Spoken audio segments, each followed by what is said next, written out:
Hi friends, ಪ್ರತಿದಿನ ಅಡುಗೆಗೆ ಸ್ವಾಗತ.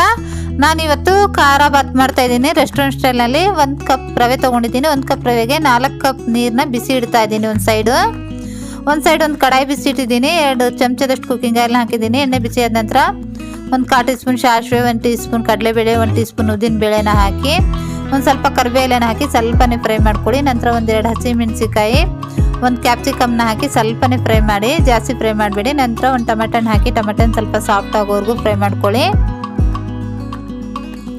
ಟೊಮೆಟೊನ ಸ್ವಲ್ಪ ಸಾಫ್ಟ್ ಆದ ನಂತರ 1 ಕ್ಯಾರೆಟ್ ತುರಿ ತೊಗೊಂಡಿದ್ದೀನಿ. ಕ್ಯಾರೆಟ್ ತುರಿನ ಹಾಕಿ 1 2 ಸ್ಪೂನಷ್ಟು ತೆಂಗಿನಕಾಯಿ ತುರಿ ಕೂಡ ಹಾಕಿ, ಒಂದು ಅರ್ಧ ಟೀ ಸ್ಪೂನಷ್ಟು ಶುಂಠಿನ ನೈಸಾಗಿ ಕಟ್ ಮಾಡಿರೋದನ್ನ ಹಾಕಿ 1-2 ನಿಮಿಷ ಫ್ರೈ ಮಾಡ್ಕೊಳ್ಳಿ. 1-2 ನಿಮಿಷ ಫ್ರೈ ಮಾಡಿದ ನಂತರ 1 ಟೀ ಸ್ಪೂನ್ ಖಾರ ಪುಡಿ, 1 ಟೀ ಸ್ಪೂನ್ ವಾಂಗಿಬಾತ್ ಪೌಡ್ರು, 1 ಕಾಲು ಟೀ ಸ್ಪೂನ್ ಅರಿಶಿನ ಹಾಕಿ ಸ್ವಲ್ಪನೇ ಫ್ರೈ ಮಾಡ್ಕೊಳ್ಳಿ. ನಂತರ ಬಿಸಿನೀರು ಇಟ್ಟಿದ್ವಲ್ವ, ಬಿಸಿನೀರನ್ನ ಆ್ಯಡ್ ಮಾಡಿ 1 ಟೀ ಸ್ಪೂನಷ್ಟು ಸಕ್ಕರೆ, ರುಚಿಗೆ ತಕ್ಕಷ್ಟು ಉಪ್ಪನ್ನ ಹಾಕಿ, ನಂತರ 1 ಕಪ್ ಬನ್ಸಿ ರವೆ ತೊಗೊಂಡಿದ್ದೀನಿ ನಾನಿಲ್ಲಿ.